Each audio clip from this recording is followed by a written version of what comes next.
Bonjour et bienvenue sur Isobourse. Vendredi 19 septembre 2025, l'indice CAC 40 a clôturé la semaine sur une hausse hebdomadaire de 0,36% à 7853 points, portant son gain à 6,41% depuis le début d'année 2025. Alors les marchés boursiers de la zone euro ont clôturé la semaine de façon contrastée. Amsterdam et Paris ont terminé en hausse alors que Francfort, Madrid, Milan et Bruxelles ont reculé. L'indice Eurostoxx 50 a néanmoins fini sur une note positive. L'AEX, principal indice de la bourse d'Amsterdam, a progressé de 2,32% sur la semaine, s'imposant ainsi en tête des marchés de la zone euro. En 2025, il reste toutefois le moins performant avec un gain limité à 5,84%, loin derrière les 32% enregistrés par l'IBEX 35 espagnol.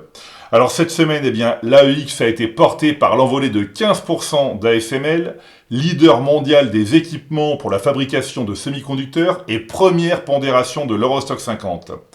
À moyen terme, l'indice néerlandais évolue latéralement, voire avec un léger biais baissier, comme l'indique le croisement négatif des courbes de pression Isobourse 5 et 20 mois, validé en octobre 2024.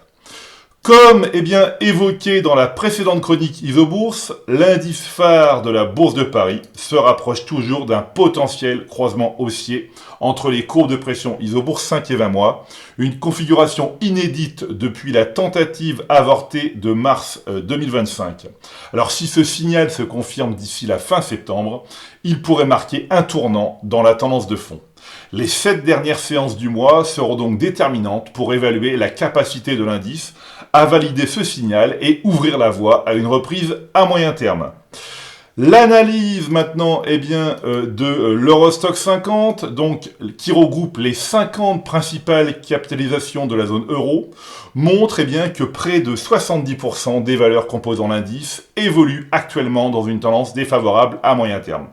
Alors dans ce contexte, il est essentiel de privilégier les actions dont la tendance demeure haussière à moyen terme et d'adopter une approche prudente en écartant les titres en repli ou en situation incertaine.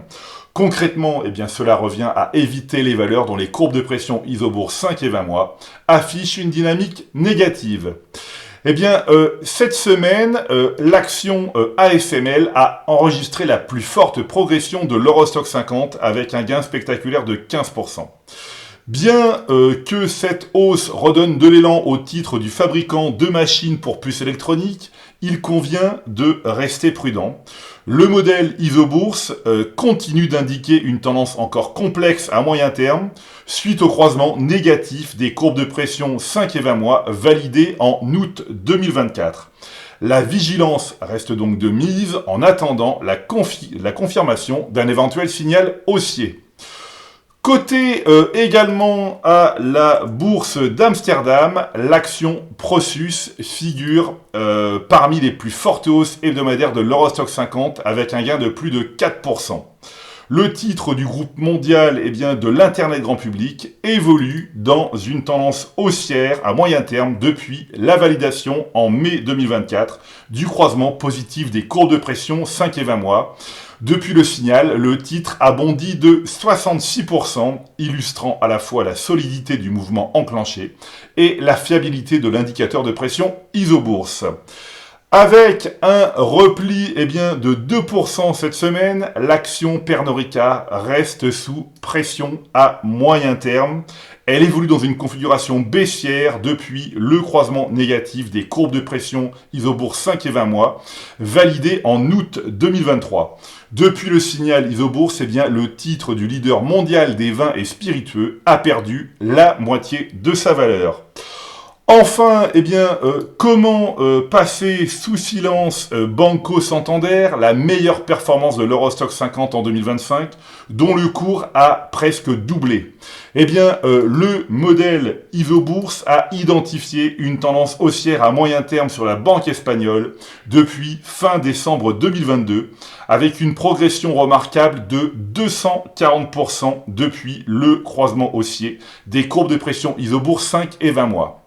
À noter que Banco Santander reste une position d'impulsion Europe, le fonds piloté par Isobourse, qui affiche un gain de près de 25% depuis le début d'année 2025.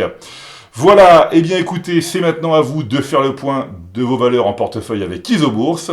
Je vous donne rendez-vous pour ma prochaine chronique et d'ici là, eh bien restez avec nous sur Isobourse.